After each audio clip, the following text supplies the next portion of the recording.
Here we are. Episode 7. Episode 7. It's been so long. It has. It has. And I've got a new background. Yep. So great. How are you? I'm good. So let's get straight in because we've got 30 minutes. Perfect. All right, I'm going to put the timer on. Yeah. Let's go. Great. Okay. All right. Do you want to start with the topic today? Yeah. So I've been thinking over the last few weeks about different things that sort of I've been going through, and in terms of shifts and things. And I've just been thinking about how, particularly as women, we are managing of our expectations, and how we fold ourselves into different shapes to try and fit with all the things that are going on in our life, and then we get surprised when we maybe start unfolding ourselves at different stages of how we've changed and how we've shifted. And actually, it's an interesting one. I definitely feel I'm going through a process of really understanding. I've got more time and more space, but in many ways less, because of shifts that have happened for me. And yet I'm not the person that I was 16 years ago when I first started folding up and fitting.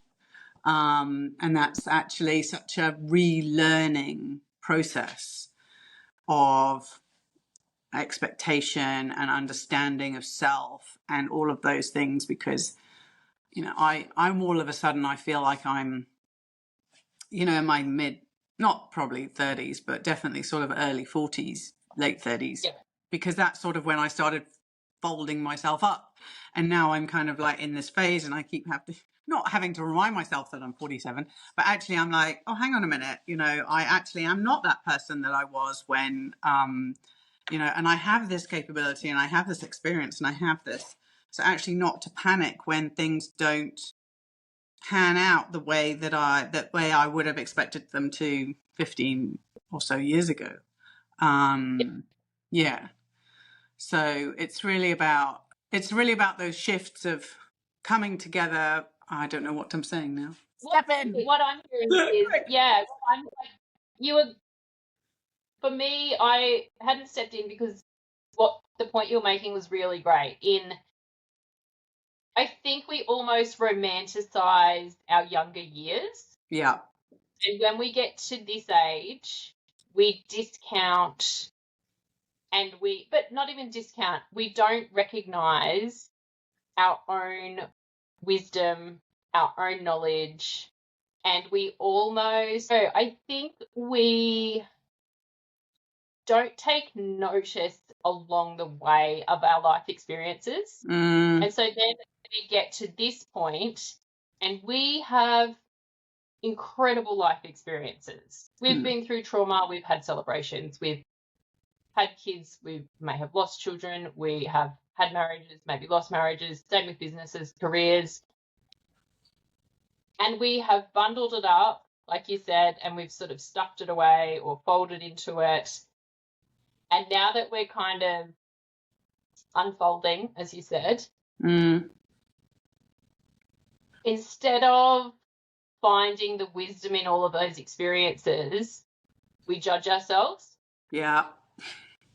Because we are like, well, I think I probably should be further along in my dreams, or I should be doing this, or, you know, if only this would have happened at this age, then I could have been maybe here at this age. Yeah. And we're so judgmental to ourselves.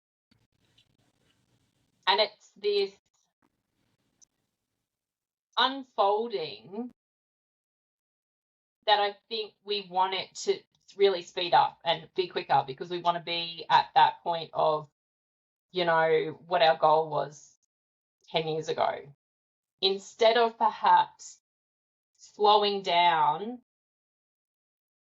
appreciating the wisdom, appreciating the life experience, and then that could potentially speed up how we get to our goals. Yeah.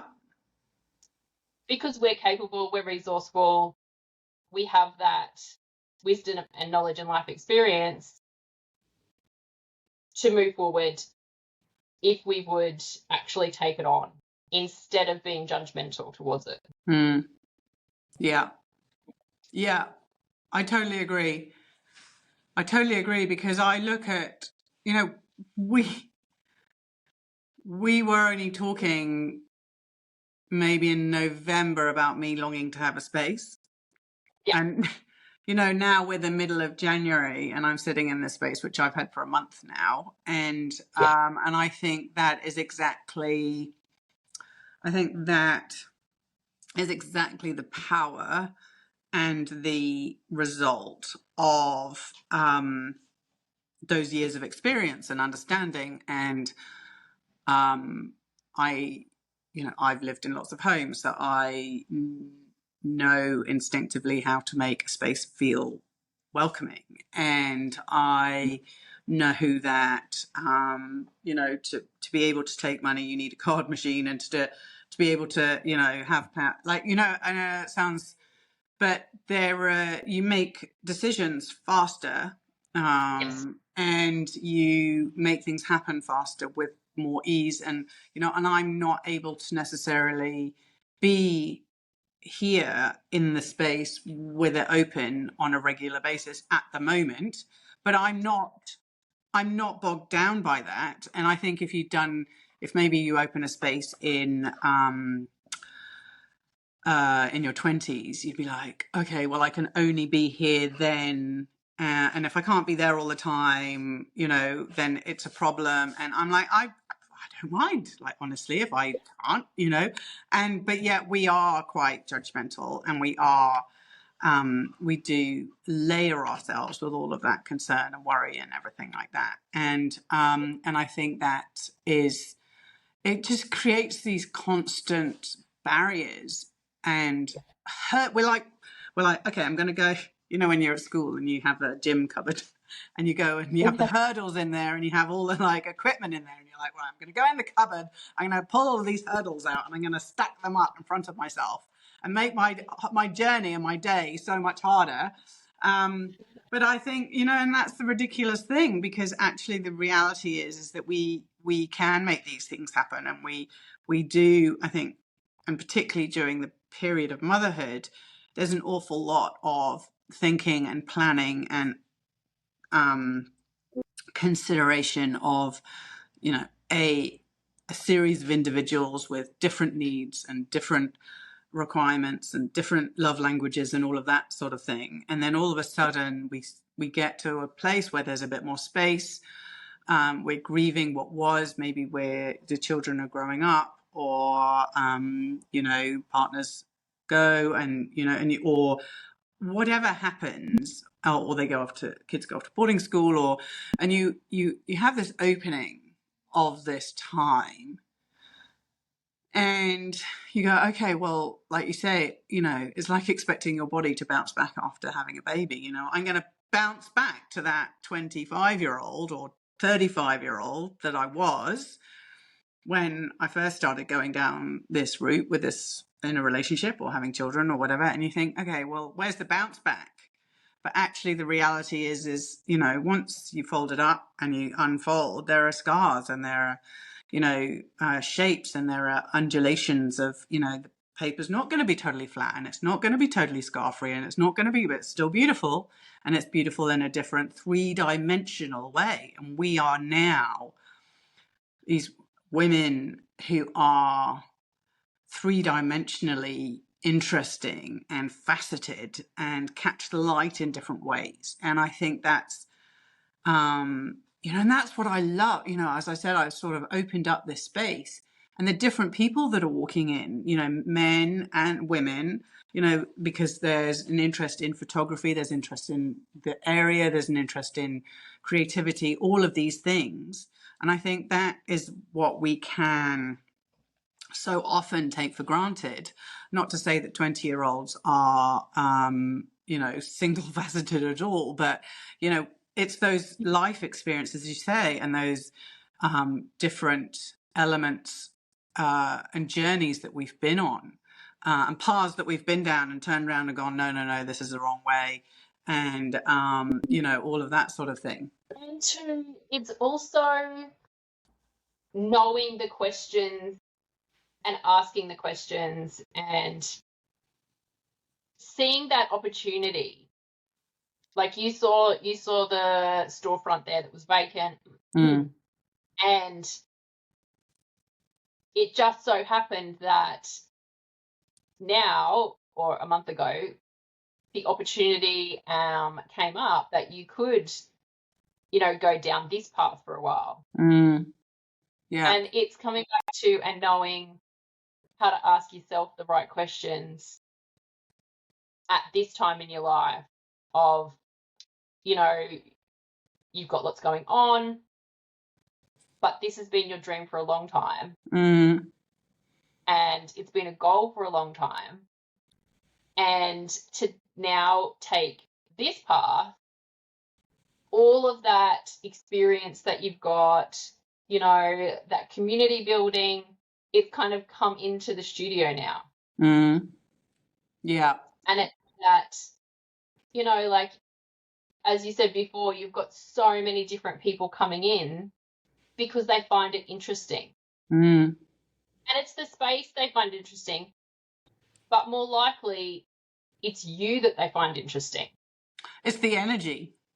Yeah. Exactly. It's the human energy, I think, of, because you can, it's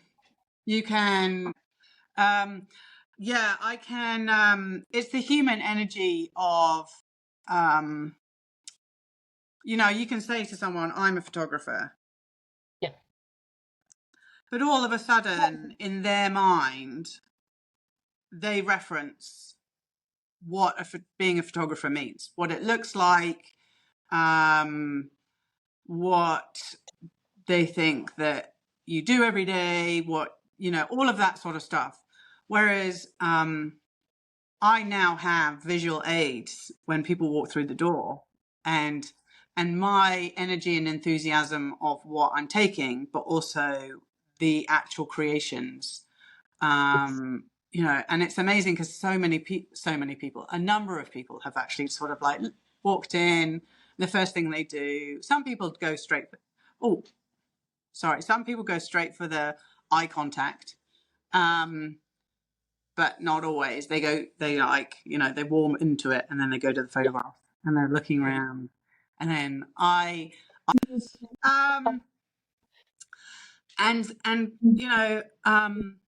and when you walk into a store or a space, it's not always the artist or the person sitting behind the desk that is, a number of people have sort of looked at me and they're like, oh, are these all your photographs? Like, yeah, they are. And then that like shifts something, because it's literally the way I see the world and the energy that I put into creating, and the questions and my curiosity and my understanding of color and light. All of a sudden, you can't actually step away from it. You can't, because it's right there, Yeah. It's on the wall. It's on the wall. People feel the scale of it. And there's a different energy when you're in a gallery or a museum looking at someone's artwork as opposed to a tiny square on social media. Yeah. I had an experience last week where I was talking to this lady and she's like, oh, so, what are you doing? And I said, oh, photography. And she goes, oh my gosh. And she mentioned some, I'd never heard of them. Not that that means anything, but like this landscape photographer. And she pulled up Instagram and she showed me these landscape photos. And I'm like, well, that's nice. And she goes, oh, like, show me yours. And I said, oh, okay. Anyway, I showed her my Instagram and she goes, oh. And, mine is very much women over 40, portraits. And she goes, oh, I didn't think of that's photography. Isn't it just like selfies? I was like, no. She was, it's things. I always think of photography as like the ocean and the mountains and, like the birds. And I'm like, yeah, yep. And she goes, oh. And she was really like dumbfounded that someone takes the time and attention to photograph portraits. And she was really like taken back, and then she didn't really want to talk to me after that. Because she didn't see me as a photographer. Yeah. Yeah. And she couldn't comprehend Yeah. that anyone would want to have their portrait taken. Or that I would want to spend the time in honouring someone in taking their portrait. Yeah. In her mind, photographs are for obviously like travel or landscapes you haven't seen before. Whereas if you walk into a gallery like yours, into that sort of studio space, I think it's I know it's a different energy when the art is in front of you. Mm. And it's physically there. Like you were talking about, you want to do an exhibition where everything's huge and people have to move around the art and they feel it and they can, almost interact with how big everything is. Yeah. Like that's immersive. Yeah. And that will get the point across. Yeah. Yeah. And that's a big part of my why. That's a big part. Yeah. Is that half an hour? No. Oh. I'm just checking. Okay. And that's a big part of my why in the format and the size and the scale is education. Yeah. Is the inability to dismiss, it's going to sound really negative, dismiss, belittle, fold. Yeah.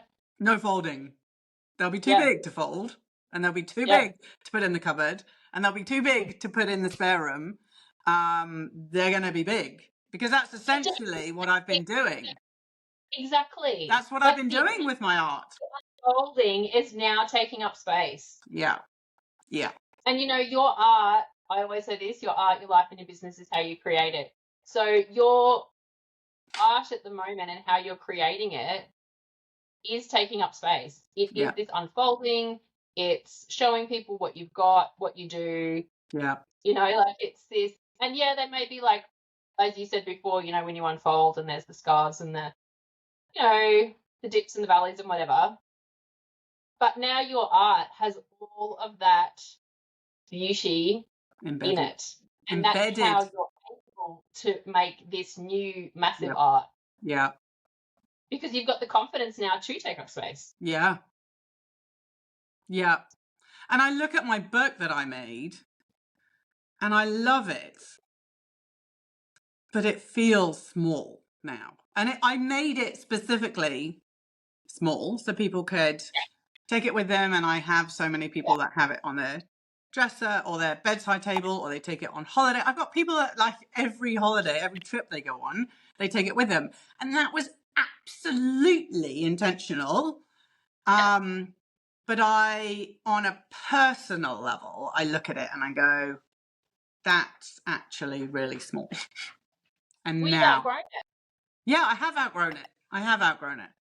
And I think that's the thing is that, and that's what's really exciting. And I think in many ways that's what, but it's also uncomfortable. And I think that's really sort of why we started talking about it, because there is a discomfort in understanding, because sometimes you get to that point where you're like unfolding, but you don't necessarily want to look, or you don't want to, like your beautiful project that you're doing, there are elements of us that when we're unfolded become more exposed, and sometimes we just don't want to look at those. We don't want, it's not, I mean, maybe we don't want them to be seen. I'm fine with some of it being seen, but yeah, it's that.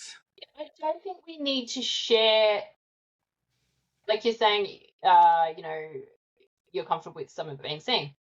We don't need to share everything that needs to be seen. No. You know, it's our unfolding. Mm. And we can, you know, the social media, you know, sharing and posting everything, and, you know, maybe the selfies, which aren't selfies, they're portraits. You know, there is a level of sharing. However, the deepest healing and unfolding that we actually take is very personal. And the depth of that can never actually be shared. And maybe it only can be shared in our artwork, because that is where our heart is coming from. You know, maybe that's why some people don't understand it, because they don't understand our unfolding, and potentially they don't understand us. And they look at the artwork and they're like, that's really cool. I recognize something in that, but I don't understand what I recognize. Yeah. You know, maybe it is a reflection, or maybe it is just a thought-provoking, you know, piece of artwork for them. But that's why it's so important, you know, we don't have to share everything. No. No, you're right. And actually, that's another really amazing thing about having my pictures up on the wall, is that there are no captions. Yes, I love that. There are no captions. There's no title. There's no caption. Nope. There's a conversation if you want to have it. I'm here. I'm open to talking about it. But I don't have to put a picture up and bleed. Explain it. I don't have to bleed publicly for it to be liked, which is great. Yep. Absolutely. Not only for me, but for the viewer. One of my favorite ones that I have up that that I just love, and so many people love it, but maybe don't understand it initially, but they just love it, is the portrait of Julie Battisti, the artist, from Dunedin. And it's her from her newborn session. So her paintings are huge. A number of people listening to us probably know who I'm talking about. They're enormous. And she had one in her gallery of peonies, and it was from her newborn shoot. We were in her studio, and she was rocking Archie back and forth, and pretty sure his name's Archie. She was rocking her baby, she was rocking her baby back and forth, settling him. And she was wearing this beautiful pink jumper, which like cerise jumper, which went very well with the painting. And I did a slow shutter, and it's her. And for me, it's a statement on fitting motherhood, or blending motherhood with creativity and all of those things. And there are a number of people that have walked in and absolutely love it. And then I started talking about it, and then they engage with it more. And it just becomes this beautiful dance of conversation and art and everything. And in fact, it inspires me. I've got a lot of, I wouldn't say safe images up, but I've got a lot of landscapes, a lot of work that I think are more publicly relatable. And actually having that up inspires me to put more of my creative stuff up, which I will do over time. But yeah, and I think that's the really incredible thing about the opportunity of having the space, because you can make decisions about what goes up. You don't have to explain it. You don't have to have captions. You don't have to compare it to everything else that's shared on that day, or it just is. Do you remember, I don't know whether I'm sure it went to Australia, it was probably from America, the Love Is little cartoon from when we were children? Do you remember those? I'll have to find it. It was this little cherubble little something, I can't remember it. And it used to say love is, and then ... and then it would be love is friendship, love is never having to say sorry, love is ice cream or whatever. Like, it was just so cute, and it was this love is. I'm gonna have to Google it now and find it and screenshot it. But it had this thing, and I kind of feel like, you know, having my work up and having is really for us as women today, of our experience and our age and our ability, you know, it's like, you know, photography is like art is, this is, you know, and I think there's something really, really powerful in that, and I feel incredibly filled with gratitude to have been able to make it happen, because I know, but I also think that we can all, as creatives and photographers, we can find our ways to feel it and to do similar but not the same. You know, I'm not suggesting that every photographer has to go out and make a space and hang their pictures on the wall, and pay rent and do all of those sorts of things, to feel this, because I think there are different ways that we can do it. But like you say, it's honoring who we are, honoring our journey, honoring and managing our expectations of, well, I'm not the 25-year-old, or I'm not the this, or I, you know, but that's okay, because I may not be that, but I am this, and that's what's really exciting. Yeah. And it's a celebration of everything. Yeah. We're very judgmental towards ourselves, and it takes a lot for us to actually sit and look at what we've accomplished. Yeah. And go, and not in a way that's, you know, creepy or gross or Joey, you know, or yeah. No, but it's like, look what I did. What should I be proud of that? Yeah. And we very rarely do that. I do it quite a lot.